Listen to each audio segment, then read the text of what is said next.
Me llamo Alejandra Solís y cumplí 62 primaveras el pasado abril. Siempre me han dicho que tengo una paciencia que roza lo absurdo, que veo buenas intenciones donde no las hay. Supongo que algo de eso hay. Durante casi toda mi vida, creí que la bondad era un idioma universal, que si lo hablabas lo suficiente, todos acabarían entendiéndolo. Esa ilusión se desvaneció la tarde en que llegué a la entrada de mi casa y vi mi vida regada por el patio. Era tarde. La luz grisácea se desvanecía tras las sierras de Querétaro. Esa clase de atardecer fresco que antes me calmaba, pero la paz se rompió en cuanto vi el desastre. Cajas de cartón destrozadas yacían sobre el césped. Mis óleos, esos que pinté con el alma, estaban boca abajo en el lodo. Álbumes de fotos, abiertos como si les hubieran arrancado la columna, con páginas aleteando como pájaros heridos. Un retrato enmarcado de mi difunto esposo, Mauricio, estaba roto bajo los escalones del porche, su sonrisa partida por el cristal. Por un largo momento, no pude moverme. Mi mano se quedó congelada en la manija del coche. Todo lo que había construido, todo lo que cargué tras quedarme viuda y años de trabajo, estaba esparcido como basura después de una tormenta. Entonces, la puerta mosquitera chirrió. Mi hijo, Damián, estaba en el umbral con una bolsa de basura negra en la mano. Sus mangas estaban arremangadas, su rostro sin expresión. Estaba limpiando, dijo con una voz tan casual que tardé en procesar sus palabras. Esas cosas viejas no sirven para nada. Pensé que bromeaba, como cuando era pequeño y me ayudaba a ordenar el garaje con una sonrisa traviesa. Pero esta vez no había sonrisa, solo el filo duro de alguien que ya había decidido qué valía y qué no. Bajé del coche. «Damián», dije, con la voz baja. «Estas son mis cosas». Se encogió de hombros. «Dijiste que ibas a revisarlas de todos modos. Solo te ahorré el trabajo». Pasé junto a él, mis zapatos hundiéndose en el césped húmedo, y me arrodillé para recoger la foto de Mauricio. El vidrio me cortó el pulgar. Limpié el lodo de su rostro y susurré, apenas audible. Entonces él también lo era. Damián dio media vuelta, murmurando algo sobre desorden y espacio. No respondí. Recogí lo que pude, un cuadro, una caja de libros, la foto, y lo puse en la cajuela del coche. El resto no lo podía levantar sola.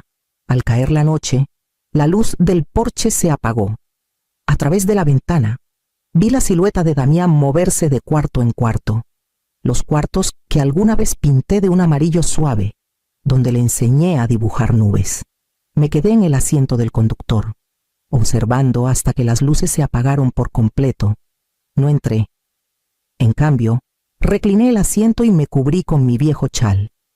El aire olía ligeramente a pino y a guarrás, una mezcla que antes significaba hogar. Dentro, mi hijo dormía tranquilo en una casa llena de mis recuerdos, y afuera, bajo el pulso silencioso de la farola, me di cuenta de que no tenía a dónde ir, pero tampoco nada más que perder. Por la mañana, decidí empezar con lo que aún era mío. A la mañana siguiente, me encontré en la cafetería de la calle Hidalgo, donde solía calificar trabajos entre clases de arte. El aroma a café tostado y pan recién horneado era familiar, reconfortante. Pedí un té y me senté junto a la ventana, viendo el ritmo lento de Querétaro, despertando camiones de reparto, estudiantes, el zumbido suave de una ciudad que había seguido adelante mientras yo aún estaba parada en el mismo lugar. Intenté recordar cuándo la vida de Damián dejó de sentirse como una historia compartida y empezó a parecer una deuda.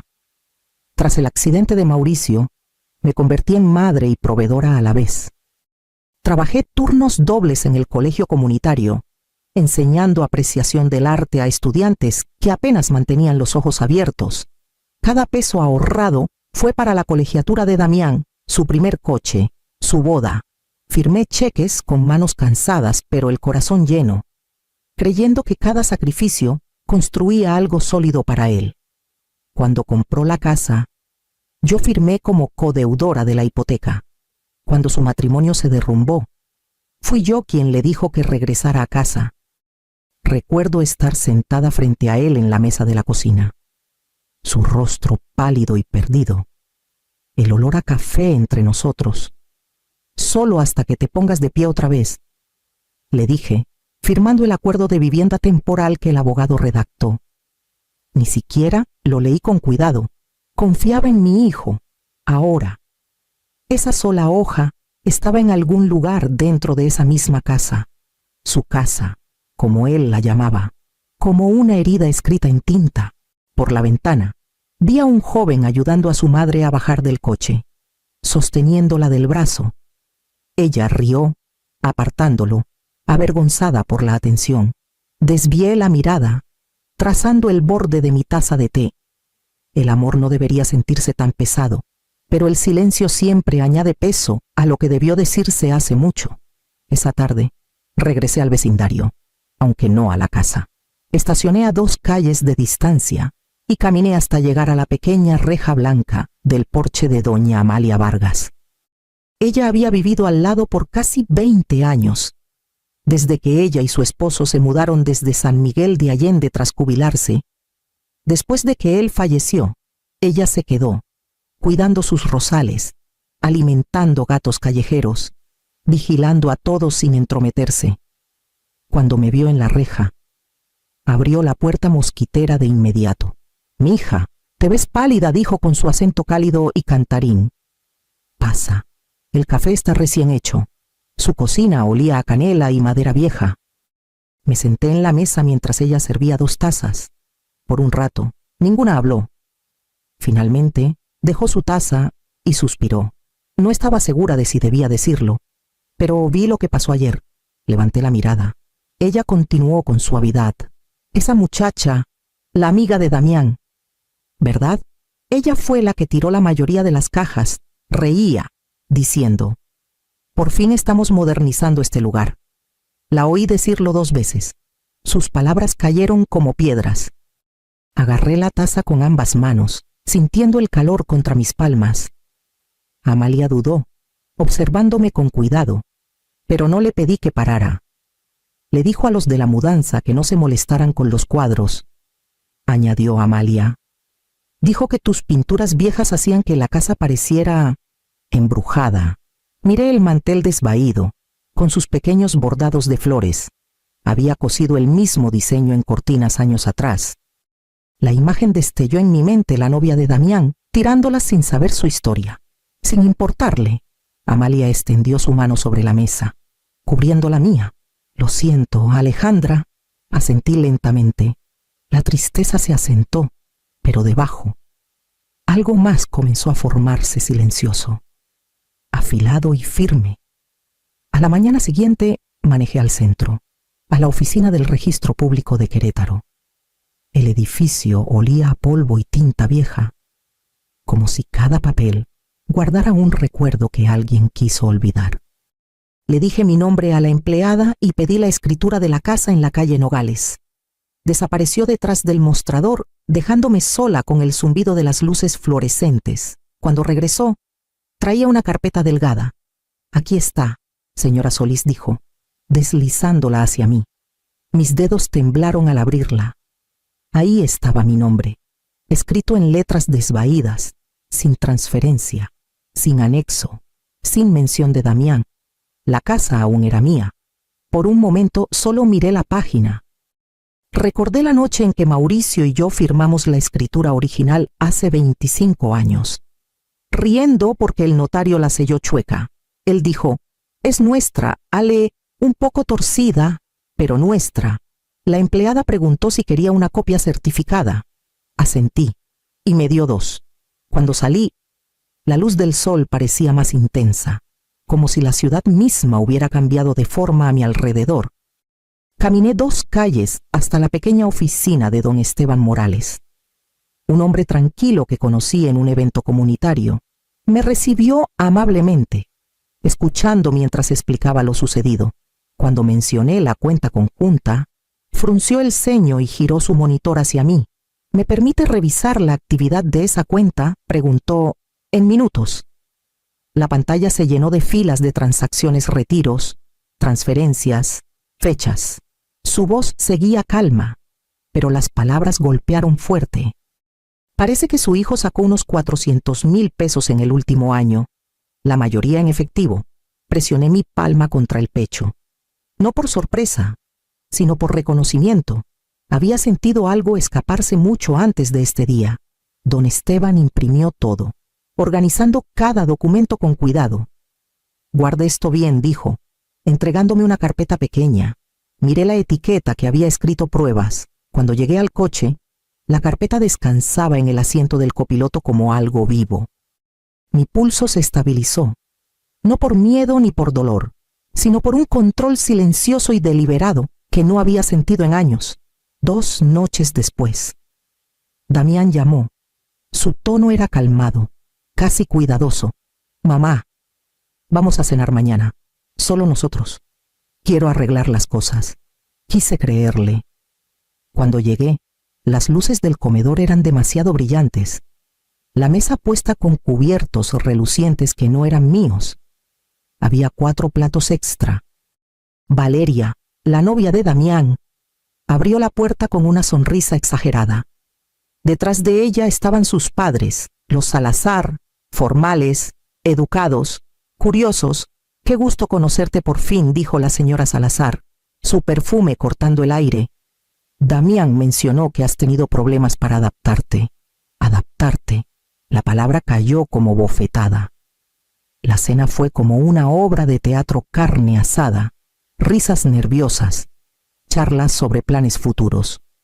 Entonces, con una dulzura ensayada, la señora Salazar se inclinó hacia mí.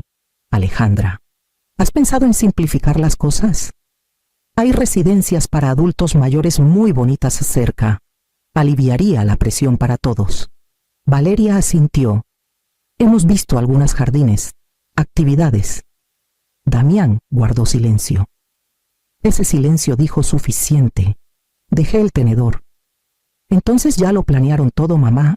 No es que deje mi propia casa». El cuarto se quedó inmóvil. Saqué la carpeta etiquetada como pruebas de mi bolsa. La escritura certificada se deslizó sobre la mesa. «Esta casa», dije en voz baja, «es mía. Legalmente, completamente». La sonrisa de Valeria se desplomó. La señora Salazar se congeló. Su esposo carraspeó, mirando a otro lado. Me puse de pie, firme.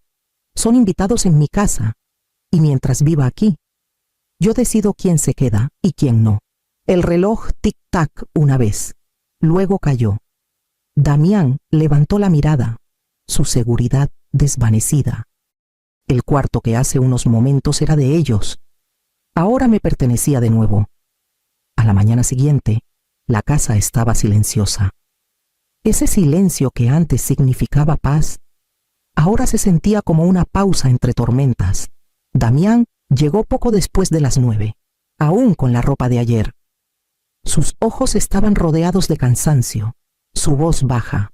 «Mamá, ¿podemos hablar?». Señalé la mesa de la cocina, la misma mesa donde, años atrás, le enseñé a firmar su primer cheque. Ahora, otra firma lo esperaba.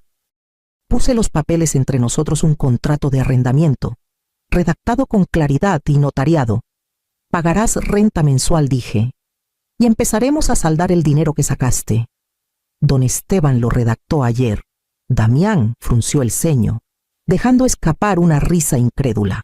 «Mamá, esto no es necesario. Haces que suene...». «Serio», interrumpí. «Lo es». Tomó la primera página, aún medio divertido, hasta que sus ojos se detuvieron en el sello del abogado en azul.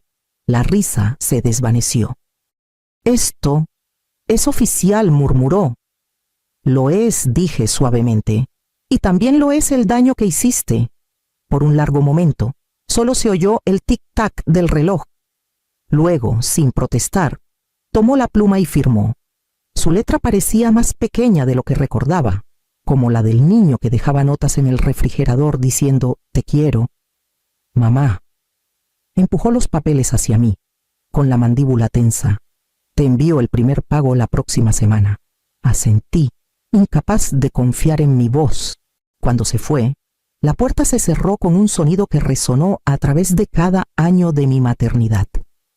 Me senté en la cocina vacía, el contrato frente a mí como una lápida para algo que alguna vez fue sagrado. Las lágrimas llegaron en silencio, no de victoria, sino de luto por lo que el amor se había convertido. Pasaron 3 semanas en una bruma de papeles, mañanas tensas y un silencio tan pesado que hacía temblar las paredes. Damián envió los primeros 2 pagos a tiempo. Sin disculpas, sin palabras, solo números en una pantalla. Debería haber sentido alivio, pero en cambio me sentía vacía, como si cada transacción me quitara algo a mí también. Esa tarde, me detuve en la oficina de correos para enviar unos documentos a don Esteban. La fila era larga, el aire cargado, con el olor a abrigos mojados por la lluvia y papel viejo. Recuerdo haber apretado el sobre, sintiéndome mareada, con la respiración corta. La mujer detrás de mí dijo algo, pero las palabras se desvanecieron. El piso se inclinó. Luego todo se oscureció. Cuando abrí los ojos, la luz era estéril y blanca. Máquinas zumbaban suavemente a mi lado. Mi brazo dolía donde una aguja conectaba a un tubo. Entonces escuché una voz firme, temblorosa, familiar. Mamá, Clara, mi hija desde Guadalajara. No la había visto en más de un año. Estaba sentada junto a mi cama, su mano cubriendo la mía. Sus ojos estaban enrojecidos por el llanto, pero su voz era fuerte. Me diste un susto, susurró. El doctor entró poco después, un hombre alto con ojos amables y la calma de quien entrega verdades duras a menudo.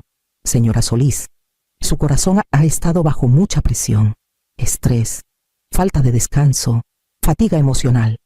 Todo está conectado. No puede seguir viviendo en conflicto. Otro colapso podría ser peor. Asentí, sintiendo el peso de cada palabra.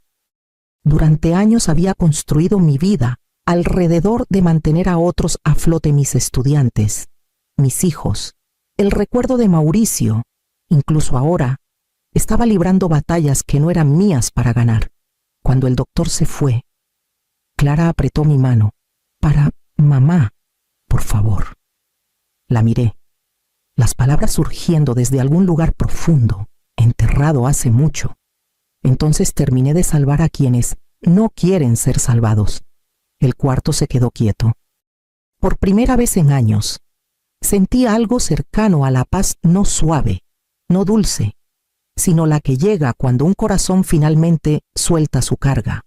La tormenta llegó sin aviso, cortinas de lluvia golpeando las ventanas, truenos retumbando sobre las sierras.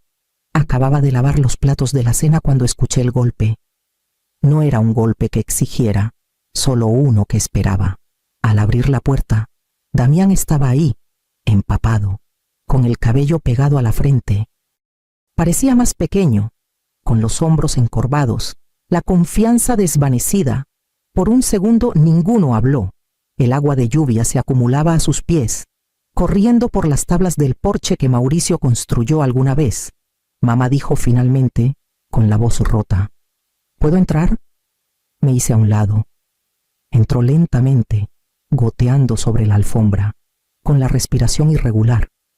Le ofrecí una toalla, luego té, y esperé. Se sentó en la mesa de la cocina, la misma donde todo entre nosotros se había roto. Valeria se fue, dijo en voz baja. La semana pasada, tomó lo que pudo y desapareció. Mis cuentas están congeladas. Su padre las tenía ligadas a un préstamo de negocios. Ni siquiera tengo dónde quedarme. Frotó su rostro con ambas manos, el sonido de la lluvia llenando el silencio entre nosotros.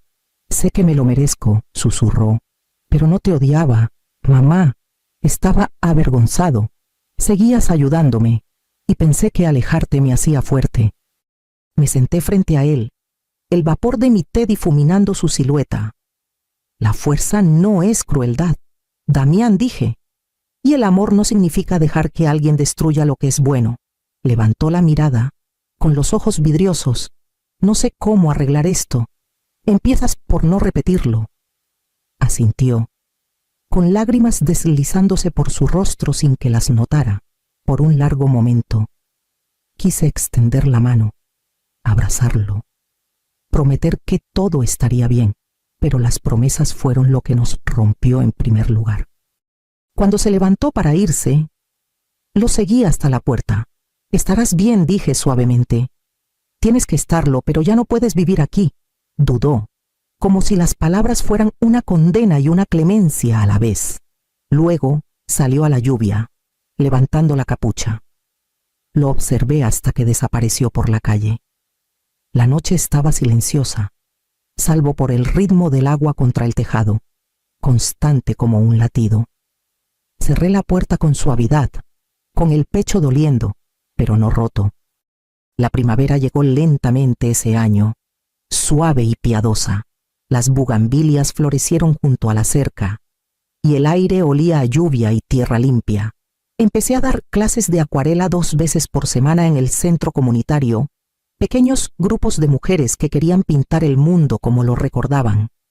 Sus risas llenaban el salón como música, y me sorprendí riendo con ellas, en casa. Pasaba las mañanas en el jardín. El patio que alguna vez estuvo enterrado bajo cajas rotas y lienzos destrozados, ahora brillaba con color. Las hortensias habían echado raíces otra vez, tercas y vibrantes, a veces, mientras podaba. Me sorprendía hablando con Mauricio en voz alta, como solíamos hacerlo cuando plantábamos juntos.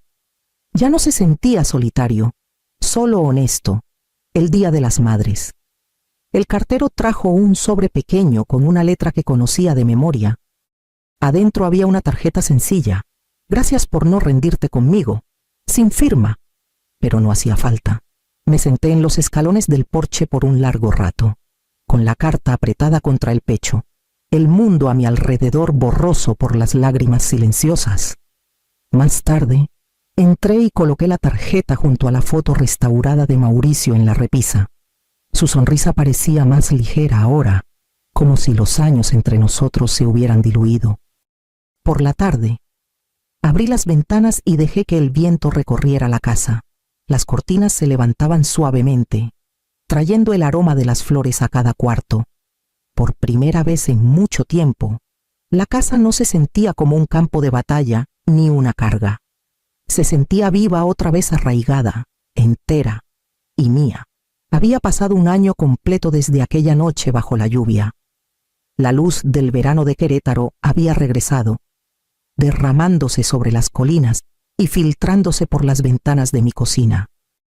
La casa seguía igual, el mismo porche, el mismo escalón que crujía cerca de la puerta, pero todo dentro había cambiado.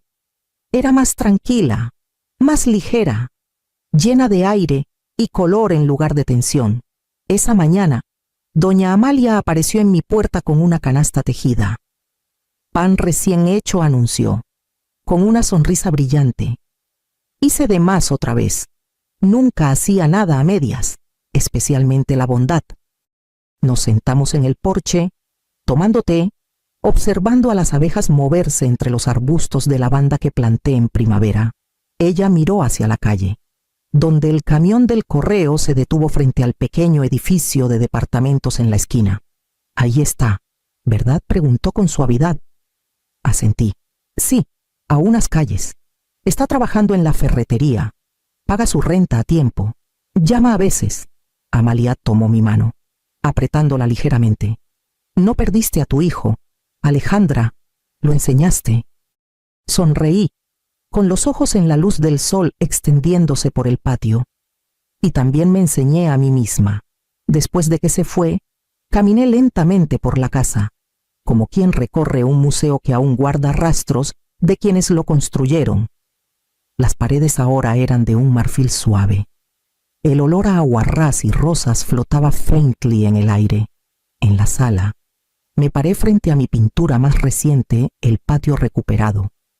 Mostraba la casa como estaba aquel primer día: cajas rotas, telas desgarradas, tierra oscurecida por la lluvia. Pero en el centro, una figura se inclinaba, plantando algo nuevo. El cielo sobre ella brillaba con el oro pálido del amanecer. La colgué sobre la repisa, donde antes estaba la foto de Mauricio. Su imagen ahora descansaba en una mesa lateral, enmarcada de nuevo, su sonrisa reflejada en la luz suave. Afuera, el viento agitaba el jardín, y los pétalos temblaban como pequeños corazones vivos. La casa crujía, respirando silenciosamente a mi alrededor, como si se asentara en su forma más verdadera. Había sobrevivido tormentas, traiciones y duelos, pero seguía en pie. Y yo también.